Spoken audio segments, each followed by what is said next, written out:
recién me acaban de dar el dato, no quiero decir la fuente porque la va a dar la fuente directa en el día, y entonces no estaría bien, me dijo que no lo diga. No, pero la UCA no es la primera vez que miente, vamos a decirlo con todas las palabras, la verdad. Pero mentir es una palabra fuerte.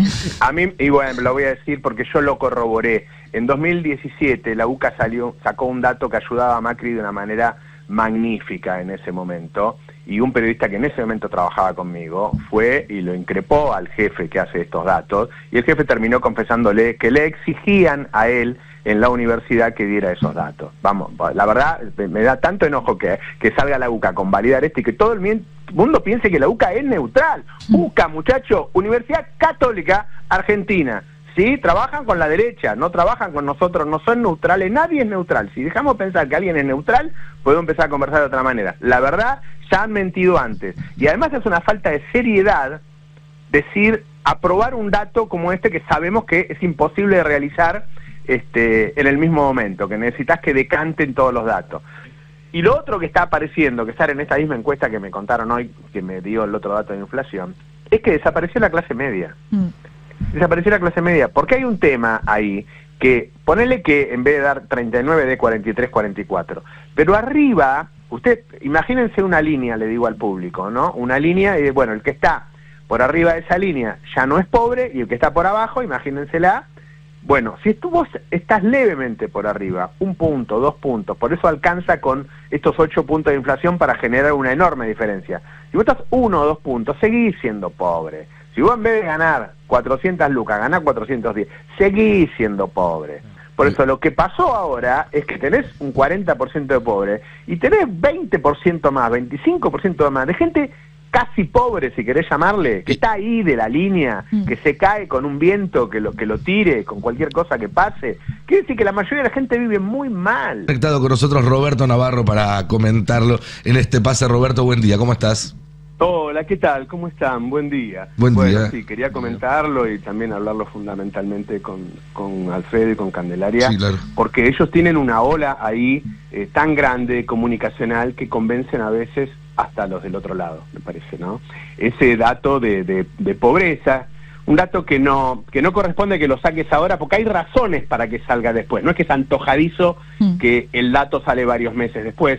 Una de las razones es que los ingresos que se utilizan vienen atrasados, llegan atrasados, con lo cual tenés que hacer una estimación, no sabés cuáles son los ingresos del último mes, pero fundamentalmente, y recién averigué un dato y por eso quise salir, hay un problema con la canasta del INDEC que mide la inflación, que obviamente es lo que se cruza para saber después cuántos pobres tenés, que es cómo se mensuran los servicios, fundamentalmente el transporte. ¿Sí? Es decir, esta es una canasta que se hizo en base a una encuesta nacional de hogares en el año 2004. En el año 2004. En ese momento los servicios, fundamentalmente el transporte, pero también luz, gas y agua, ocupaban un lugar en el gasto familiar muy bajito. Históricamente fue en general así en Argentina. Hoy no solo ocupan un lugar más alto, sino que crecieron mucho durante este año. Esa ponderación, ese lugar que ocupan, y la gente que me está escuchando debe estar diciendo que sí con la cabeza, que ocupan en el gasto familiar. La gente gasta mucho en transporte, mucha guita en transporte. La gente llega, a ver, vamos a decir, la mayoría de la gente llega a principio de mes, paga el alquiler, la despensa, la luz, el gas, el agua, guarda la guita para viajar y después le queda muy poco. Bueno, el INDEC no hace la cuenta así, el INDEC hace como si la gente primero comiera y después con lo que le queda hace el resto. Entonces eso desvirtúa mucho. Recién me acaban de dar el dato, no quiero decir la fuente porque la va a dar la fuente directa en el día, y entonces no estaría bien, me dijo que no lo diga, pero se hizo un ensayo con la canasta que se hizo en 2017, ¿sí? Que todavía está 7 años atrasada. Bueno, con eso la inflación del año es 8% más. Como la brecha de los que salieron de la pobreza, en eso que dice la UCA y el resto, es muy chiquita, es decir, los que pasaron la pobreza la pasaron por 1 punto, 2 puntos, eso te suma varios puntos de pobreza. Y todavía te faltaría llevarla a 2024. Es decir, la verdad es que no solo el nivel de pobreza, sino la evolución del nivel de pobreza en este año es bastante distinto a lo que mostró Milei. A ver, Yo creo que va a pasar, yo creo que si sigue con la inflación muy baja, va a haber alguna recuperación y va a seguir bajando la pobreza, creo que sí. Hoy no es así, hoy ha habido una avalancha de información que los tapó y hay mucha gente opinando así, con datos que por algo se publican más adelante siempre, y ellos se apuraron ahora. Y lo segundo que quiero decir es que los pobres del año pasado eran asistidos por el Estado. Es decir, si vos tenés el mismo nivel de indigentes que el año pasado, y el año pasado a ese indigente le dabas comida, y este año no le das comida, vaya la diferencia. Si vos tenés 8 o 9 puntos de indigencia, yo creo que es un poquito más, pero no importa. Bueno, esa es mucha gente, esos 4 millones y medio de personas que no pueden comer. ¿A vos te parece que es lo mismo que esa persona que no le alcanza la plata para comer, le des la comida o no se la des? Pero no.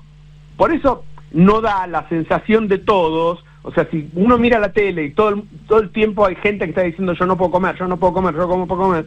Bueno, ese Estado le entregaba medicamentos gratis con el plan Remediar y con el PAMI, y ahora no los tiene. Entonces, ¿es lo mismo ser un pobre con comida y medicamentos que un pobre sin comida y sin medicamentos? Me parece horroroso todo lo que pasó estos días, de todo el mundo festejando algo, primero tirando a la basura ese 40%, que ponerle que no sea 39, que sea 44, como me parece a mí, así a grosso modo, haciendo un primer número con la canasta 2017.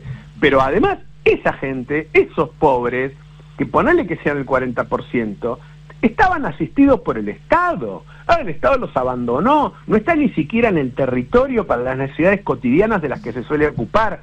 Esas organizaciones sociales que fueron desabastecidas, vaciadas y que estaban asistiendo a esa sociedad no están. No hay comida, no hay medicamentos, no hay chapas cuando viene una tormenta, no hay colchones, están solos, están abandonados, y nosotros estamos festejando que salieron de la pobreza. Me parece un horror lo que pasó estos días. Me parece un horror. Y eso va más allá de lo que uno piense de la macro y se estabilizaron y qué sé yo. Ahora estamos hablando de si la gente es pobre o no es pobre. Porque si pasamos estas Navidades con la gente muerta de hambre y nosotros festejando que salió de la pobreza, estamos en Marte, ¿no? Pero bueno, lo comparto un poco con mis compañeros para comentarlo. El tema que me parece que tiene volumen. Lo que vos decías, Roberto, con el tema de los alimentos y los medicamentos, son los ingresos no monetarios, que claro, no están dentro de la estadística tradicional de la línea de pobreza del INDEC, que es monetaria. Pero que a lo que se suma, lo que vos estabas mencionando, es la desactualización de esas canastas que están midiendo la pobreza.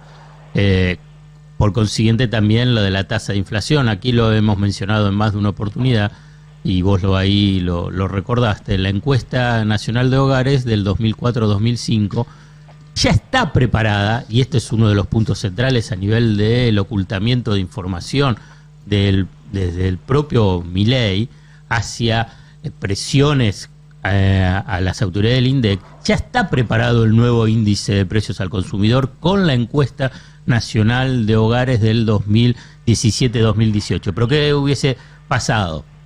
La inflación, la tasa de inflación hubiese dado más alta y por consiguiente la pobreza también hubiese dado más alta. Entonces, no solamente hay una desactualización metodológica, estadística, sino que hay una estrategia política deliberada de confusión sobre la interpretación de qué es lo que está pasando en la economía y fundamentalmente cómo está impactando en forma dramática en los sectores más vulnerables. Sí, algo un poco que sabemos todos y todas que tiene que ver con este mayor peso de los servicios en nuestro mes a mes y que hacen que ese fin de mes llegue ya más o menos el 10, cuando terminaste de hacer los pagos de los gastos fijos, de luz, de agua, de gas, del transporte, y donde alimentos pesa un poco menos que antes, pero porque también hay menos ingreso disponible y se ve en esa caída del consumo masivo. Entonces es difícil hablar de una mejora en términos de consumo masivo y en una estrategia que es muy la de Milei en todos los indicadores económicos, ¿no? Habernos llevado a la emergencia total de una pobreza del 54,8%, o sea, de una Argentina que efectivamente tenía más pobres que no pobres, a estas estimaciones que están mal metodológicamente por muchos motivos. Digamos, el INDEC saca la pobreza semestralmente justamente porque hay ingresos que son mejor comparados en 6 meses y no en 3 meses, pero que bueno, que de última, imaginémonos que suponemos que todo lo que lo que hacen esas proyecciones están bien, nos llevan a la pobreza del año anterior, que también era una pobreza que nos preocupaba y que nos mostraba una Argentina en emergencia. Era tan alta que ganó Milei. Exacto. ¿No? Era tan alta la pobreza el año pasado que ganó Milei, pero además las estadísticas sirven cuando se las mira, y esto, bueno, lo sabrán explicar ustedes que son economistas mejor que yo, pero cuando se las mira en conjunto, una estadística suelta no te dice nada. Entonces, si vos tenés que el consumo está cayendo, que la producción está cayendo, que la capacidad instalada está cayendo, y de repente hay un movimiento abrupto en una estadística, que es justamente esta estimación de pobreza, bueno, hay que tomarlo con pinzas, porque pero si no... ¿a vos te parece que ante una catástrofe de caída del consumo del 20% de caída de consumo y vos vas a tener los mismos pobres? Exactamente. ¿Qué sentido tiene? Bueno, pero ahí... No la pregunta a los economistas, ¿por qué no se cambió esto? Porque bueno, yo van 20 quería años. explicar eso. Yo escribí sobre este tema el fin de semana. Con detalle de los ponderadores. Nosotros contamos acá en tiempo real que cuando se terminó de elaborar la nueva canasta renunció la encargada de tener que aplicar esa nueva canasta. Y la renuncia nunca se explicó públicamente, lo explicamos acá. Hace varios meses de esto ya. Sí. Y dijimos, renuncia porque quieren postergar la aplicación para que este año termine cerrando con el mismo número de pobreza con el que arrancó Milei. Ese es el objetivo y es lo que estamos verificando ahora. Claro. Así que forma parte de un plan que fue diseñado. Digo esto porque acá no hay chambonerías. Pero una pregunta, ¿los servicios empezaron a pesar tanto ahora o pesaban más todo el antes? año, por eso. No estoy hablando del año, van 20 años. Mi pregunta fue, vos tuviste ¿por con qué en Macri, estos 20 años no se cambió? Con Macri subió el peso de los servicios, Sí. con el gobierno de Alberto bajó, Sí. y ahora volvió a subir. Vos tuviste 400%, voy a los números. Pero entonces no 400... convenía cambiarla, estoy preguntando, Sí, porque no sí, lo sé. y esta No, canasta, pero lo importante ahora es hacer una radiografía social y que la gente no se vaya a pasar la fiesta pensando que el único pobre que hay es él, ¿viste?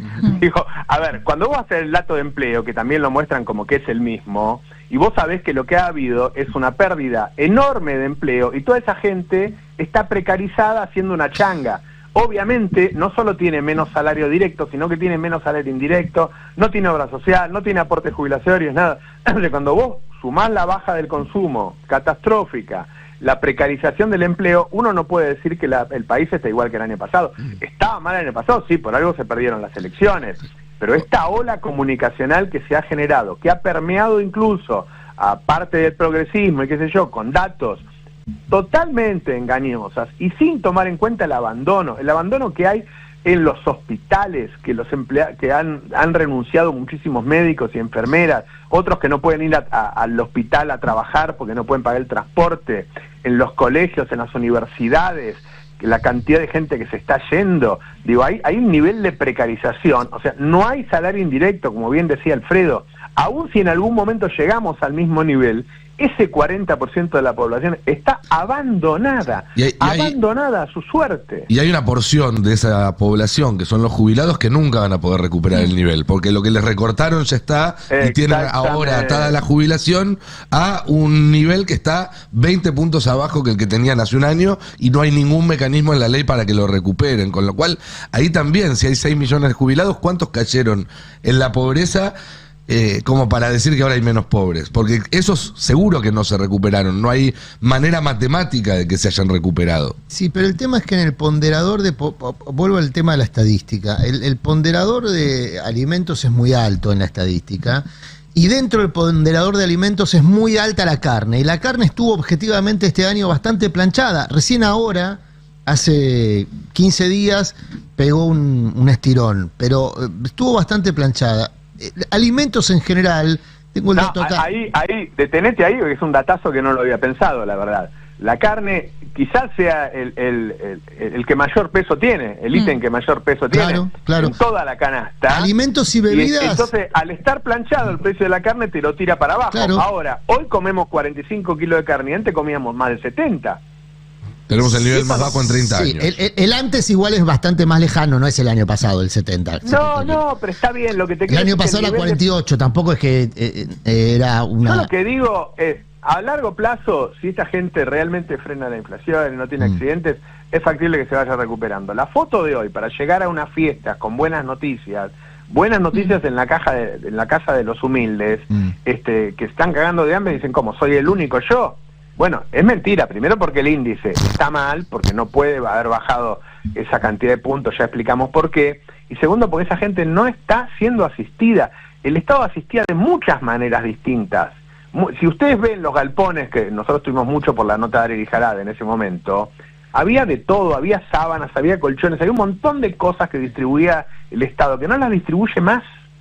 Sí, pero ahí hay un tema, yo voy a aplicar el seamos buenos entre nosotros, porque hay un tema, no está siendo asistida en esos términos, y tenés razón, Roberto, pero con la destrucción del ingreso, ocurre que para muchas familias el ingreso que más subió en este año fue el de la asignación. Las asignaciones. Pero eso ya está en el índice, perdón. Ese es un error que comete muchos analistas. No, pero está bien, pero no es. Ya pero está por eso, en el índice. Corrámonos la estadística. El índice da eso a pesar del fuerte aumento de la asignación universal por hijo. No, está bien, pero lo que está ocurriendo, y esto nos lo explicaba Pastrana, que es un economista experto en ingresos y pobreza, lo que está pasando es que para muchas familias se hace muy oneroso pagar el transporte para ir a trabajar, pero al mismo tiempo le subió el ingreso con el que compra alimentos, y los alimentos es lo que menos subió de toda la canasta en todo el año, 90% frente a una inflación del 180 anualizada, más o menos. Es decir que esa combinación es la que genera para muchas familias la percepción de que no tiene las necesidades acuciantes alimentarias que tenía el año pasado. Sumado al elemento de que en el almacén las cosas cuestan más o menos lo mismo mes tras mes. Por eso digo... Es como un dato que saqué de las empresas alimenticias, que ustedes saben que yo sigo hablando siempre de las empresas con las que yo trabajé. El reemplazo por segundas y terceras marcas que hubo en este año es histórico. Jamás había habido tanta gente que se bajó de la primera marca y se pasó a una segunda, o gente que pasó de una segunda a una tercera. Bueno, a ver si me siguen en el razonamiento. Esas segundas y terceras marcas, que ahora se consumen mucho más, subieron mucho más de precio porque tuvieron más demanda, ¿sí? Y las primeras marcas subieron menos porque tuvieron menos demanda.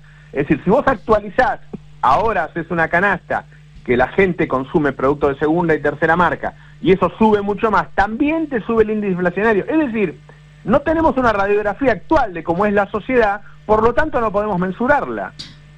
Igual yo tengo una pregunta, por ahí va en desmedro de mi profesión, pero si a la gente le dicen esto que dijo Milei de bajó 20 puntos, que igual no se corresponde ni con la mejor proyección, pero ponele que le llega, bajó 20 puntos la pobreza, y uno vive en este mes a mes, que es cada vez más difícil llegar a fin de mes, que ves que la calle está más caldeada, que ves que hay menos consumo y que hay una economía que está bastante más lenta que además la que teníamos el año pasado, que estaba recalentada.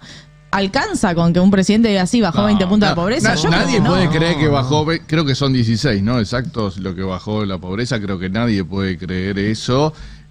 Pero le sirve al gobierno políticamente. Claro. Le sirve al gobierno para pasar el verano y aguantar hasta marzo, cuando salga el del semestre, creo que sale en marzo, ¿no? Sí. Les cuento un secreto. Un gerente de un canal me dice: Roberto, hay que adaptarse a los tiempos, la sociedad cambió, el modelo es este, no podemos seguir haciendo oposición porque a nuestro electorado le está yendo bien con Milei. Todo en base a este dato de mentira. Mirá si no influyen las mentiras. Tremendo. Porque después eso se retroalimenta, ¿no? Si vos tenés un medio después que habla bien de Milei, porque crea que a Milei le va bien, porque cree en estas estadísticas, a mí me parece que fue muy fuerte lo que pasó. Yo por ahí lo pensaba más en el plano de la persona que efectivamente no está pudiendo llegar a completar esa mesa navideña, que es al fin y al cabo la gente que tiene que votar el año que viene también, ¿no? Como más desde al pie. ¿Llega o no llega que el presidente te diga, bueno, sí, bajé 20 puntos, bueno, pero yo no puedo pagar el bondi? O sea, ¿me sirve el número del INDEC? Yo no sé, creo que la gente es bastante descreída. Ahí hay un plano que va, yo creo, a la sociología o a la sociología política, que tiene que ver, un poco ahí lo mencionaba a Roberto, dice, bueno, yo soy el pobre y el culpable soy yo. Y hay otros que ya salieron. Y esto pasa lo mismo con el tema del desempleo. Con el tema del desempleo no le asignan la responsabilidad a un gobierno. Sí le asignan la responsabilidad a un gobierno el tema de la inflación. Entonces la inflación como término... ¿Por qué? Porque todos los que van pobres, no pobres, clase media, alta, van al supermercado o al comercio de barrio y bueno, si algo valía 10 y vale 15, todos ven ese aumento de esos 5 pesos. Entonces, bueno, la culpa tiene el gobierno. Si pierden el empleo o son pobres, el sistema ha logrado, con una efectividad asombrosa, es que él es responsable. Y que no es que hay una responsabilidad colectiva a partir de unas políticas económicas. Entonces, decir, bueno, bajó la pobreza, o sea que otros salieron y yo no pude salir. Pero te dicen, mirá, son engañosos. Y qué sé yo, no sé si son o no son engañosos. Igual... Digamos, ese es el dispositivo. Eso lo estoy haciendo en términos generales para el análisis. Obviamente que hay sectores más conscientes y yo estoy haciendo una generalización. Pero para tratar de entender el fenómeno, o en todo caso es mi forma de tratar de abordar, bueno, qué es lo que sucede, por qué pero terminan el psicoanalista en vez de en la calle luchando. Se creen que la culpa es de ellos.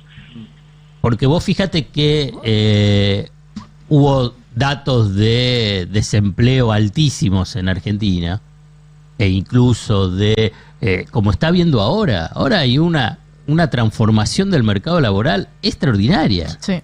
Un nivel de precarización, y ahí mencionaba, sin derechos previsionales, de salud, de protección a nivel de organización sindical. Y vos agarrás y decís, bueno, el desempleo no aumentó tanto. Bueno, pero la persona que perdió el laburo en la fábrica y de repente ponerle que era un trabajador registrado, tenía un auto, se puso a hacer Uber. ¿Le vas a decir, sí, estamos mejor, no hay desempleo? Y él te va a decir, sí, de verdad estamos mejor. Pero, no, él te va a decir, bueno, yo estuve en una empresa, esa empresa no funcionó. Cerró. Y bueno, voy a tratar de ver a dónde puedo llegar a trabajar. Te estoy hablando, vuelvo a repetir, lo estoy generalizando, pero para tratar de entender estos fenómenos sociales. Por eso digo, es de sociología política, no solamente económica. Che, tenemos una encuesta en el canal de YouTube y los invitamos a que se sumen y que participen porque tiene que ver con esto. La gente de producción armó esta encuesta que pregunta ¿cómo viene Papá Noel este año? Y las opciones son igual que el año pasado, mejor que el año pasado, peor que el año pasado o este año no pasa por casa. Los invitamos a que se sumen, ya hay más de 1.500 votos y en un rato vamos a estar compartiendo con ustedes los resultados. Hay un elemento que me gustaría aportar a este análisis que hacía Alfredo, Roberto y todos compañeros. El programa expulsa gente al precipicio, a la banquina, ¿no? Es algo que ya vimos. Los que están dentro del sistema, los que están sobre la ruta, la van llevando mejor, peor, algunos muy bien. Pero va expulsando gente. Los expulsados en algún momento pretenden volver a la ruta. Ahí sobreviene el piquete. Estoy usando en sentido figurado lo que probablemente veamos en términos literales.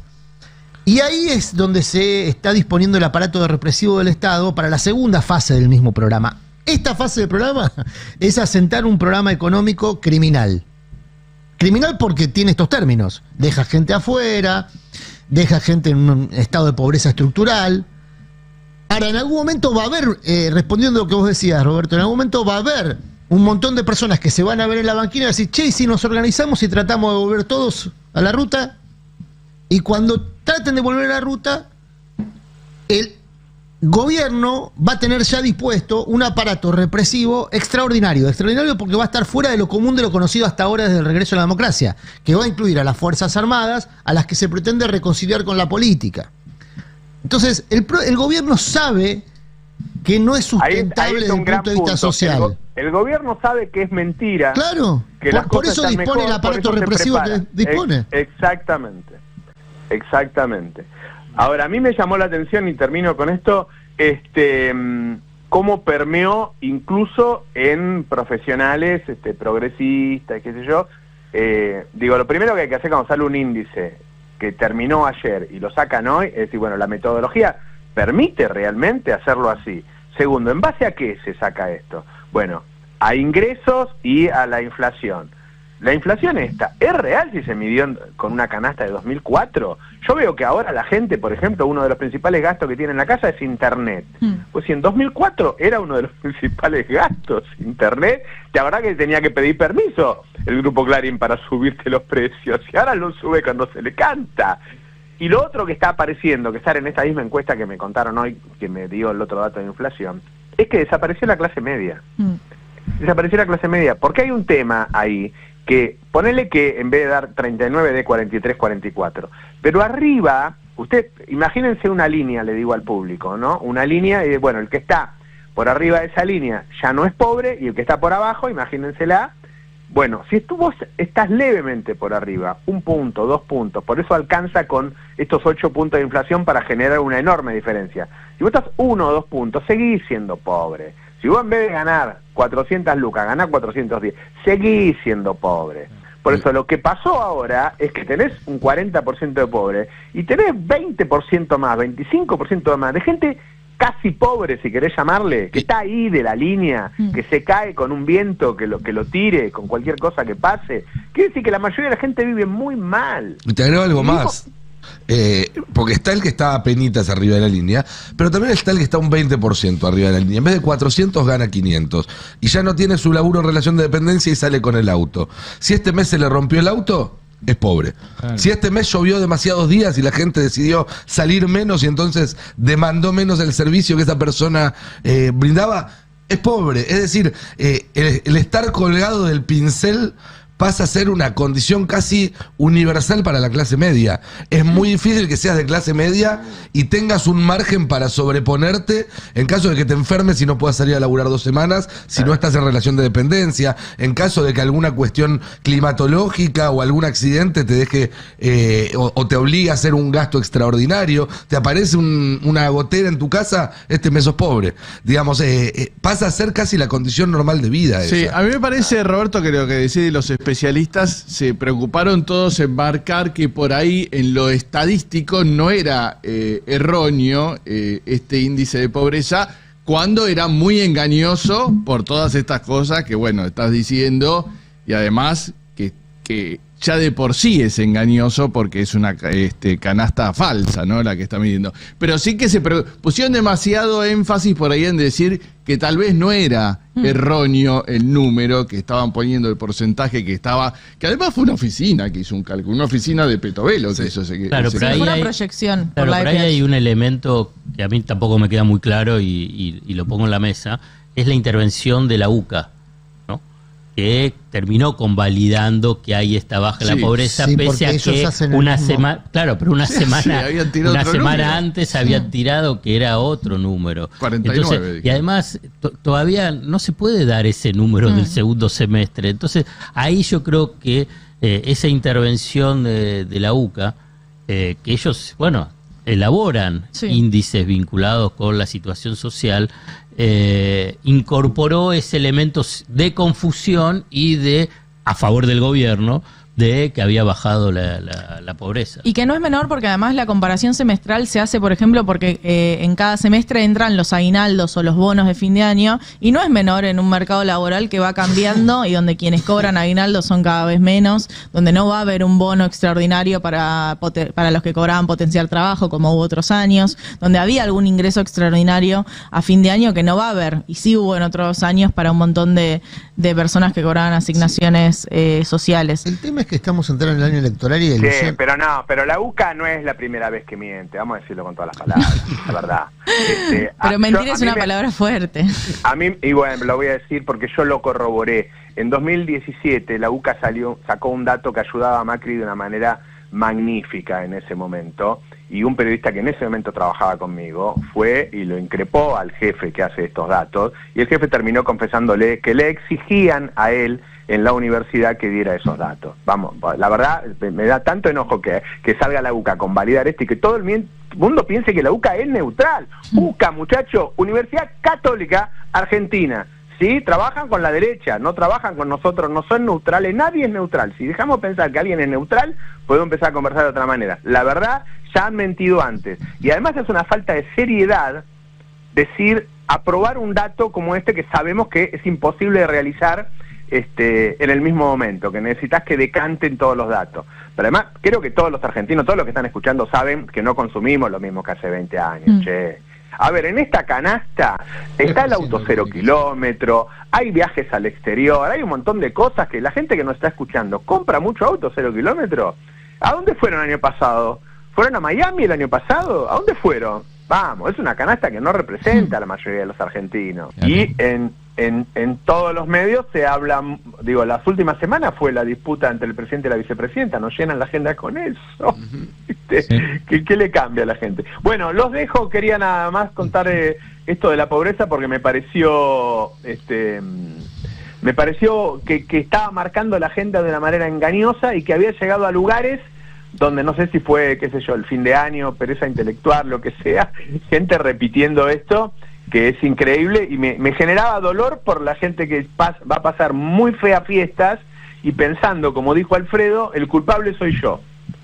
El culpable soy yo, ¿no? Eso genera después las frustraciones, la angustia, los problemas familiares, qué sé yo. No, el problema no sos vos, el problema es Milei. Un abrazo a todos y a todas, chao. Un abrazo grande, Roberto. Bueno, estábamos en charla con Roberto Navarro, pero todavía nos queda muchísimo más para compartir hasta las 12. En un rato, Alfredo nos va a contar el peligro de que se dolariza el crédito en este proceso paulatino de dolarización que parece estar